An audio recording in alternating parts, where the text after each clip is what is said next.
안녕하세요. 40대 후반의 여성 민지입니다. 이 나이에 이런 개인적인 이야기를 공개하기까지 정말 많은 고민과 용기가 필요했습니다. 하지만 저와 비슷한 상황에 있는 분들께는 위로가 되고, 혹시라도 저처럼 배신당한 상처로 고통받고 계신 분들께는 작은 희망과 용기가 될 수 있기를 바라며 제 이야기를 시작해보려 합니다. 저는 대학에서 경영학을 전공한 후 중견기업의 마케팅팀에서 팀장으로 일하고 있었습니다. 비교적 안정적인 중산층 가정에서 자란 저는 부족함 없는 환경에서 성장했어요. 부모님께서는 항상 제가 돈을 벌기 위해 억지로 힘든 일을 하기보다는 제가 진정으로 좋아하고 보람을 느낄 수 있는 일을 하며 행복하게 살기를 원하셨습니다. 그 덕분에 저는 일과 생활의 균형을 잘 맞추며 나름 만족스럽고 평온한 삶을 살고 있었어요. 그런 저에게 인생을 완전히 바꿀 운명적인 만남이 찾아왔습니다. 바로 현우였어요. 그는 전남 시골의 어려운 가정 환경을 딛고 홀로 서울에 올라와 컴퓨터공학을 전공한 후 졸업과 동시에 IT 스타트업을 창업한 야심찬 청년 사업가였습니다. 처음 소개팅에서 그를 만났을 때 저는 그의 눈빛에서 느껴지는 불굴의 의지와 미래에 대한 확고한 비전, 그리고 어떤 역경도 이겨낼 수 있다는 강인한 정신력에 깊은 감동을 받았어요. 현우는 자신의 어려웠던 과거를 숨기지 않고 솔직하게 털어놓았습니다. 농사일로 근근히 생계를 유지하던 부모님, 대학 등록금을 마련하기 위해 새벽 배송, 아르바이트와 과외를 병행하며 공부했던 이야기, 그리고 졸업 후 안정적인 대기업 취업 대신 위험 부담이 큰 창업을 선택한 이유까지 모든 것을 진솔하게 들려주었어요.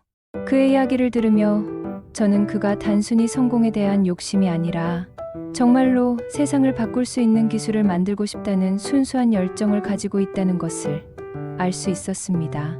주변 사람들의 반응은 예상대로 차가웠어요. 친구들은 민지야, 내가 너무 아깝다. 창업한 지 얼마 안 된 사람과 결혼하면 고생만 할 거야. 차라리 안정적인 대기업 직장인이나 공무원과 만나는 게 어때? 하며 강하게 만류했습니다. 부모님 역시 처음에는 걱정스러운 표정으로 딸아, 사업이라는 게 언제 어떻게 될지 모르는 불안한 일이잖니. 내가 고생할까봐 걱정된다며 우려를 표하셨죠. 하지만 저는 현우와 만남을 거듭할수록 그의 숨겨진 잠재력과 밝은 미래를 더욱 확신하게 되었어요. 무엇보다 그의 진실한 마음과 저를 향한 순수한 사랑에 완전히 마음을 빼앗겼습니다. 현우는 저에게 당신이 없다면 내 꿈도 의미가 없다. 당신과 함께라면 어떤 어려움도 극복할 수 있을 것 같다며 진심 어린 고백을 했어요. 저 역시 그의 간절한 마음과 뜨거운 열정에 깊이 감동받아 주변의 모든 만류와 우려에도 불구하고 망설임 없이 결혼을 결정했습니다. 결혼 초기는 정말 힘든 시기였어요. 현우의 스타트업은 심각한 자금난에 시달렸고 매달 사무실 임대료와 직원 월급을 지급하는 것조차 빠듯했습니다. 저는 그동안 모아둔 제 적금, 전액과 부모님께서 결혼 축의금으로 주신 자금을 모두 회사에 투자했어요. 그것도 부족해 제가 타고 다니던 차까지 팔아서 회사 운영 자금을 보탰습니다. 부모님께서는 사위가 고생하는 모습을 볼 수 없다며 추가로 목돈을 지원해 주셨고, 저 역시 기꺼이 제가 가진 모든 것을 현우의 꿈을 위해 내어주었어요. 저의 지원은 단순히 금전적인 것에만 그치지 않았습니다. 평일 퇴근 후와 주말에는 현우의 사업계획서 작성을 도와주고 투자 유치를 위한 프레젠테이션 자료 준비에 밤을 새우며 함께 고생했어요. 제가 마케팅 분야에서 쌓은 경험과 노하우를 활용해 회사의 브랜딩 전략을 세우고 고객 확보를 위한 마케팅 캠페인도 직접 기획했습니다. 때로는 새벽까지 회사에서 현우와 함께 머리를 맞대고 사업 전략을 고민하기도 했고, 중요한 투자자 미팅에는 직접 참석해서 프레젠테이션을 보조하기도 했어요. 현우는 늘 제게 당신이 없었다면 절대 여기까지 올 수 없었을 것. 당신은 나의 가장 소중한 동반자이자 최고의 조언자라며 진심으로 고마워했습니다. 저 역시 남편의 성공이 곧 저희 가정의 행복이고 제 자신의 성취라고 여기며 그 어떤 어려움과 고생도 기꺼이 감수했어요. 주변에서 민지가 정말 고생이 많다.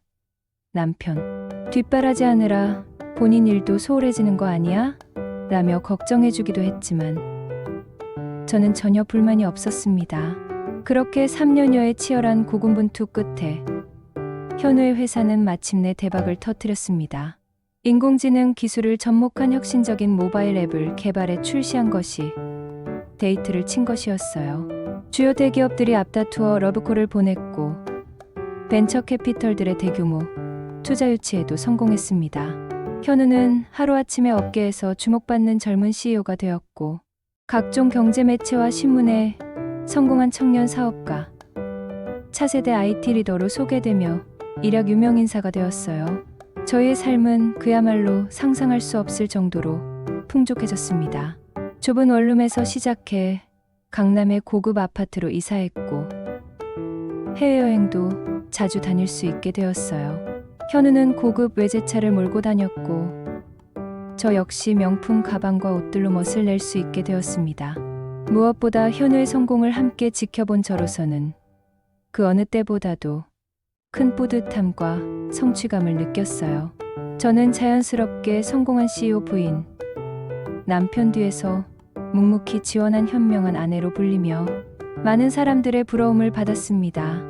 각종 모임에서 민지 씨가 남편분을 정말 잘 내조하셨네요. 역시 성공한 남자 뒤에는 훌륭한 여자가 있다는 칭찬을 들을 때마다 가슴이 벅찼어요. 그때까지만 해도 저는 제 인생에서 현우를 만난 것이 가장 큰 축복이라고 굳게 믿어 의심치 않았습니다. 하지만 눈부신 성공과 함께 현우에게는 미묘하지만 확연한 변화가 시작되었습니다. 처음에는 너무 작은 변화들이어서 저 자신도 그냥 넘어갔어요. 하지만 시간이 지날수록 그 변화들은 점점 더 뚜렷해졌고 결국 저희 부부관계의 깊은 균열을 만들어냈습니다. 가장 먼저 눈에 띈 것은 현우의 생활 패턴 변화였어요. 예전에는 아무리 바빠도 저녁 8시 전에는 집에 돌아와서 함께 식사를 하고 하루 있었던 일들을 나누곤 했는데 어느 순간부터 각종 비즈니스 미팅과 투자자 만남을 핑계로 늦은 귀가가 일상이 되었습니다. 오늘 중요한 클라이언트와 저녁 약속이 있어. 투자사 대표와 늦게까지 미팅을 해야 해. 새로운 프로젝트 관련해서 파트너사 사람들과 회식이 있어. 같은 이유들이었죠. 주말에도 마찬가지였습니다. 예전에는 토요일이나 일요일이면 함께 영화를 보러 가거나 맛있는 음식점을 찾아다니며 데이트를 즐겼는데 성공한 후에는 중요한 프로젝트 검토를 해야 한다. 해외 클라이언트와 화상회의가 있다. 새로운 사업 아이템을 연구해야 한다며 거의 매주 사무실에 나가는 일이 빈번해졌어요. 심지어는 일요일 오후까지 회사에 있는 경우도 많았습니다. 집에서의 모습도 완전히 달라졌어요. 예전에는 퇴근하면 거실에서 저와 함께 TV를 보며 담소를 나누거나 부엌에서 제가 요리하는 모습을 지켜보며 오늘 뭐 맛있는 걸 만들어줄 거야? 라며 장난스럽게 말을 걸기도 했는데 어느 순간부터는 집에 들어오자마자 곧장 서재로 들어가 문을 걸어 잠그고 밤늦도록 나오지 않았습니다. 저가 여보, 저녁 먹어요라고 불러도 조금 있다가요. 중요한 메일을 처리해야 해서라며 미루기 일쑤였죠. 더욱 이상한 것은 현우의 전반적인 태도 변화였습니다. 예전에는 제가 회사에서 있었던 일이나 친구들과의 소소한 일상을 이야기하면 관심 있게 들어주고 적절한 조언이나 반응을 보여줬는데 점점 제 이야기에 무관심해지는 게 느껴졌어요. 저와의 대화 자체를 귀찮아하는 사람처럼 보였고 제가 말을 걸어도 그래, 알겠어 같은 간단한 대답만 하거나 아예 스마트폰만 보며 딴짓을 하는 경우가 많아졌습니다. 처음에는 저 나름대로 이해하려고 노력했어요. 회사가 급성장하면서 현우에게 엄청난 책임감과 스트레스가 있을 거야.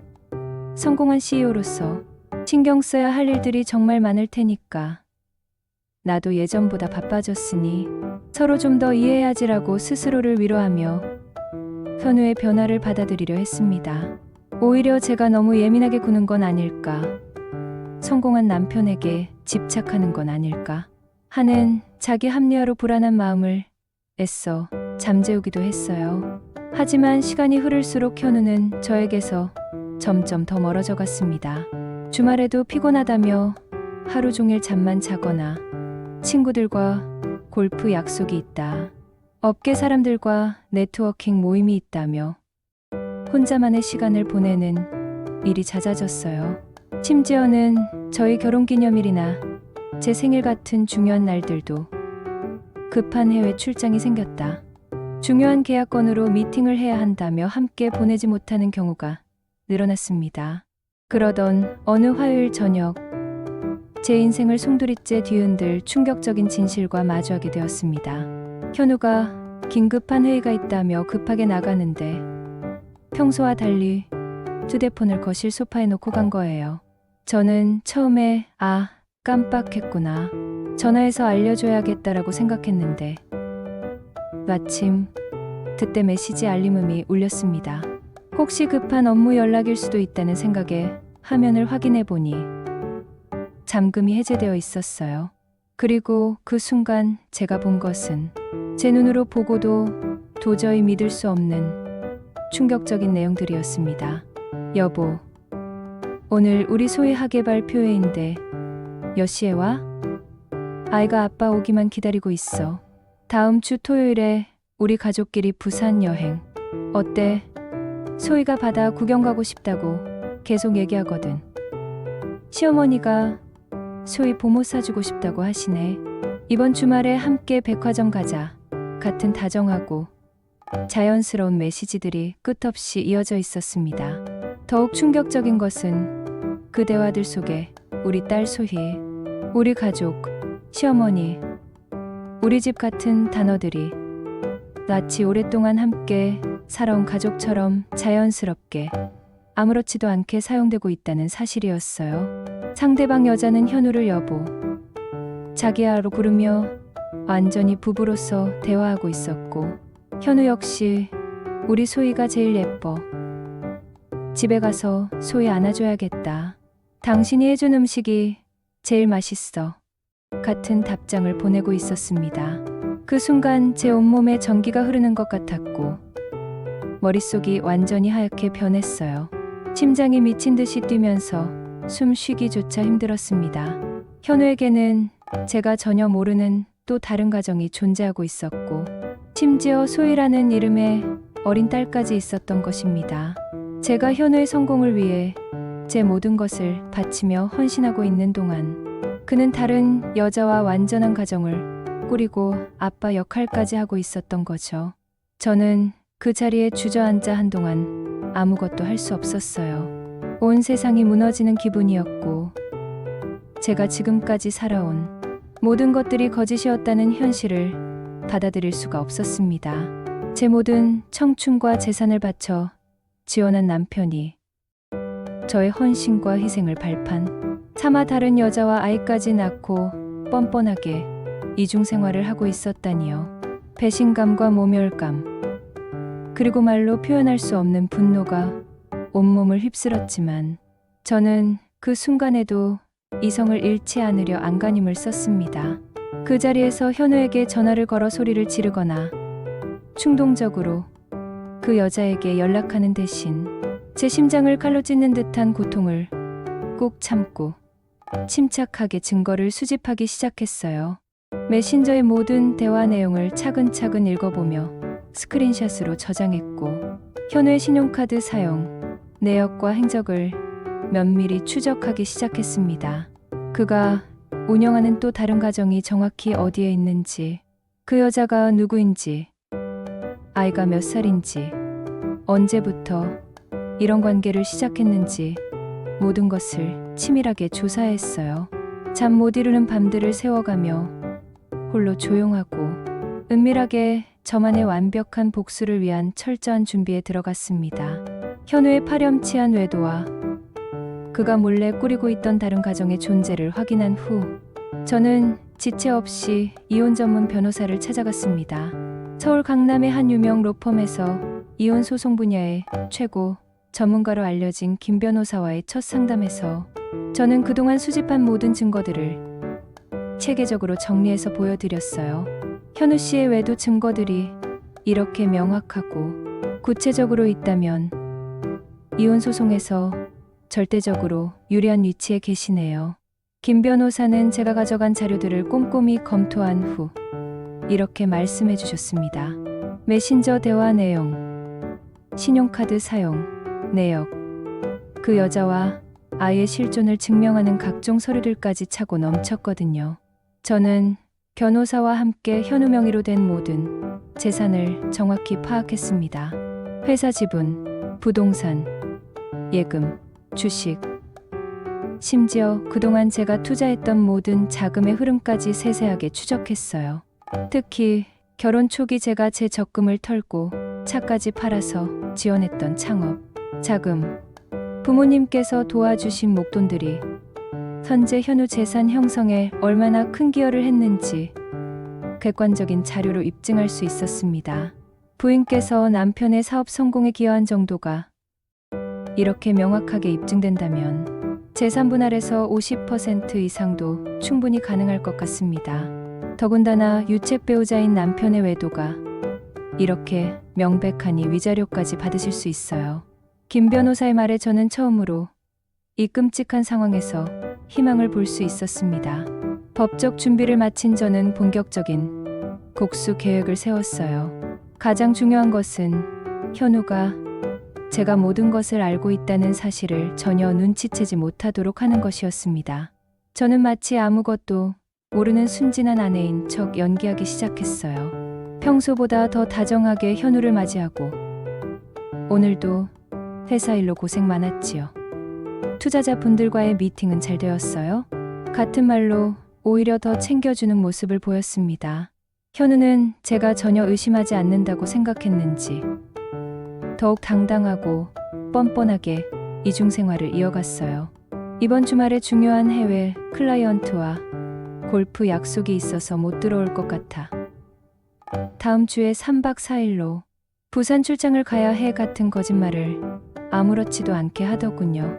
나중에 확인해 보니 그 시간들은 모두 그 여자와 아이와 함께 보내는 시간들이었어요. 그를 지켜보는 매 순간이 역겨웠지만 저는 완벽한 복수를 위해 참고 또 참았습니다. 오히려 여보, 요즘 너무 바쁘시니까 몸 관리 잘하세요. 출장 가실 때 필요한 거 있으면 미리 말해주세요라며 더욱 세심하게 챙겨주는 아내 역할을 했어요. 현우는 제 배려에 역시 우리 민지가 최고야. 내가 성공할 수 있었던 건 다 당신 덕분이야 라며 뻔뻔하게 고마워하기까지 했습니다. 그러던 중 예상치 못한 절호의 기회가 찾아왔습니다. 현우의 어머니 순자 씨로부터 걸려온 전화였어요. 며느리야, 그동안 잘 지냈지? 사실 어미가 오늘 중요한 얘기가 있어서 전화했단다. 순자 씨의 목소리에는 평소와 달리 기대감이 가득했어요. 네, 어머님. 무슨 일이세요? 건강은 괜찮으시죠? 그럼 나야 뭐 아주 건강하지. 그런데 말이야, 우리 둘째 태진이가 드디어 좋은 여자를 만나서 결혼하기로 했다는 거야. 그것도 변호사라는데 집안도 좋고 능력도 뛰어나다고 하니 우리 태진이 정말 복받은 것 같아. 태진이는 현우의 5살 어린 남동생으로 아직 결혼하지 않은 채 이것저것 사업을 시도해보지만 번번이 실패하며 부모님께 용돈을 받아 살고 있던 상황이었어요. 어머님, 태진이가 좋은 분을 만났다니 정말 축하드려요. 언제 결혼하실 예정이세요? 그게 말이야. 순자 씨의 목소리가 갑자기 조심스러워졌어요.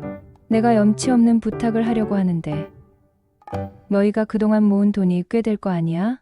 태진이 신혼집 마련하는데 좀 도와주면 안 될까? 저는 그 말을 듣고 제 귀를 의심했습니다. 남편이 바람을 펴서 제가 몰래 이혼 소송을 준비하고 있는 이 절망적인 상황에서 시어머니는 아무렇지도 않게 저에게 시동생의 신혼집 비용을 대달라고 요구하고 있었어요. 어머님, 신혼집 마련이요? 그게 좀 부담이 클 것 같은데.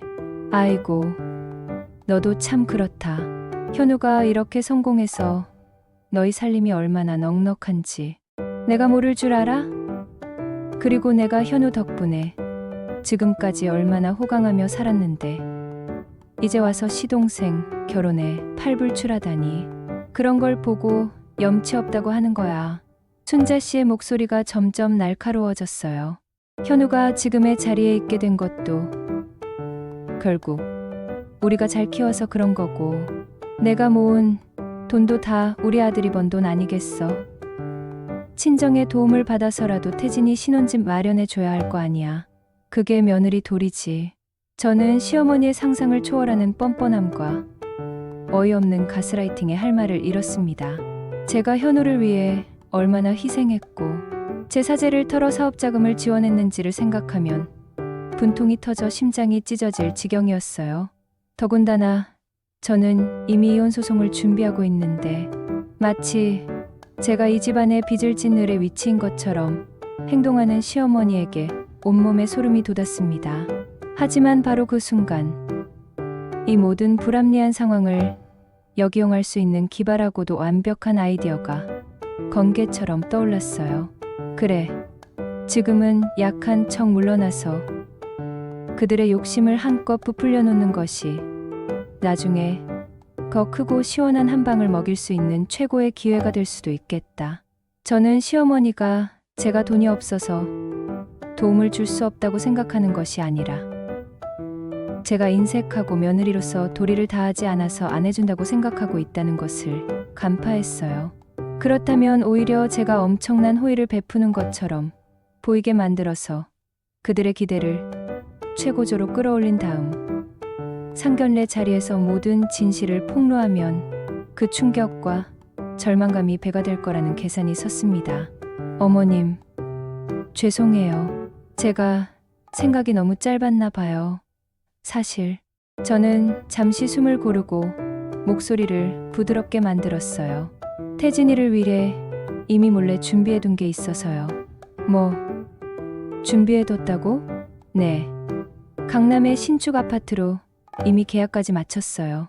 태진이가 깔끔하고 좋은 걸 선호한다고 들어서 제가 직접 여러 곳을 알아보고 발품을 팔았답니다. 상견례 때 깜짝 선물로 공개하려던 거라 미리 말씀 못 드린 거예요. 순자 씨는 잠시 말을 잇지 못했어요. 그리고 이내 흥분한 목소리로 말하기 시작했습니다. 어머, 정말이야? 강남에? 우리 며느리가 정말 대단하네. 역시 현우가 복받아서 너 같은 며느리를 만났구나. 사돈들에게 어서 자랑 좀 해야겠어. 아이고, 내가 얼마나 기쁜지 몰라. 그 후로 순자 씨는 저에게 신혼집에 대해 더는 언급하지 않으셨어요. 오히려 제게 고마워하며 전보다 훨씬 상냥하고 다정하게 대해주셨습니다. 태진 역시 저에게 연락해서 누나, 정말 고마워요.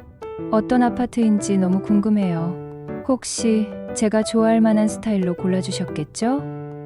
라며 기대감을 드러냈어요. 저는 그들의 탐욕스러운 기대를 저버리지 않고 그들을 지옥의 문턱으로 밀어넣을 완벽한 계획을 착실하고 치밀하게 준비해 나갔습니다. 복수는 차가운 음식처럼 천천히 그리고 철저하게 준비되어야 한다는 말이 있잖아요. 저는 바로 그 말을 실천에 옮기고 있었습니다. 드디어 상견례 날이 다가왔습니다. 고급 호텔, 레스토랑, 프라이빗 룸에서 양가 가족이 모였어요. 태진의 예비 신부 서연이는 옆에 앉은 변호사 예비 신랑과 함께 행복해 보였고 순자 씨는 마치 세상을 다 가진 듯 어깨를 펴고 앉아 있었습니다. 현우는 제 옆에 앉아 있었지만 왠지 불안해 보였어요. 손에 땀이 흥건했지만 저는 차갑게 굳은 표정으로 그의 손을 잡고 앉아 있었습니다. 춘자 씨는 기다렸다는 듯 자랑을 늘어놓기 시작했어요. 사돈님들, 사실 저희 큰며느리가 정말 복덩어리예요. 덕분에 현우가 이렇게 성공할 수 있었죠. 그리고 태진이 결혼할 때도 언니 노릇을 톡톡히 하고 있어요. 강남에 신혼집까지 미리 준비해뒀다니까요. 서연의 예비 시댁 가족들은 놀라며 저를 주목했습니다. 바로 그때 저는 차분하고 또렷한 목소리로 입을 열었어요. 어머님, 제가 드디어 모든 사실을 말씀드릴 때가 왔네요. 현우의 수저가 떨어지는 소리가 들렸습니다. 저는 계속했어요. 신혼집을 구한 적이 없고 제가 구해야 할 이유도 없습니다. 모든 건 거짓말이에요. 그리고 이 자리에 계신 모든 분들께 꼭 알려드려야 할 사실이 있습니다. 제 남편 현우는 저희가 행복하게 살고 있다고 믿었던 지난 몇 년간 다른 여자와 은밀하게 딴 살림을 차리고 아이까지 낳아 완전한 다른 가정을 꾸리고 있었어요. 저는 모든 증거를 확보했고 현재 정식 이혼 소송을 진행하고 있습니다. 순간 테이블이 얼어붙었습니다. 현우는 여보, 오해야. 내 말 좀 들어봐 라며 변명하기 시작했지만 저는 단호하게 손을 뿌리쳤어요. 오해가 아니라 명백한 사실이에요. 당신의 메신저 대화, 오피스텔 계약서, 그 여자와 딸의 이름까지 모든 걸 다 알고 있어요. 서연의 예비 시어머니가 분노에 찬 목소리로 말했습니다. 이게 대체 무슨 일입니까? 이런 추악한 사실을 숨기고 상견례를 마련하다니. 저희 가족의 명예에 먹칠할 수는 없습니다. 이 결혼 절대 허락할 수 없어요. 예비 신랑도 차가운 목소리로 서연에게 말했어요. 미안하지만 이런 상황을 보고서는 더 이상 연을 이어갈 수 없을 것 같아. 결혼은 없던 일로 해. 서연은 물건을 던지며 오빠 때문에 내 인생이 망가졌어 라고 울부짖었지만 예비 시댁 가족들은 이미 자리를 떠나고 있었습니다. 저는 그 순간 제 인생에서 가장 통쾌한 해방감을 느꼈어요. 뒤도 돌아보지 않고 그 지옥 같은 자리를 박차고 나왔습니다. 이후 현우의 삶은 나락으로 떨어졌습니다. 회사에서도 소문이 퍼져 이미지가 실추되었고 이혼 소송에서 재산 대부분을 제게 넘겨주어야 했죠.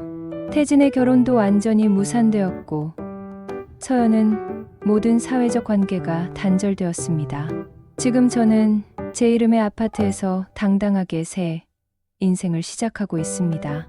한때 무너지는 것 같았던 제 삶이 오히려 더 강하고 진정한 자유를 찾는 계기가 되었어요. 어려운 시간을 보내고 계신 분들께 작은 용기가 되기를 바라며 이 이야기를 나눕니다. 그럼 제 사연은 여기서 마치도록 하겠습니다. 긴 이야기를 들어주셔서 감사합니다.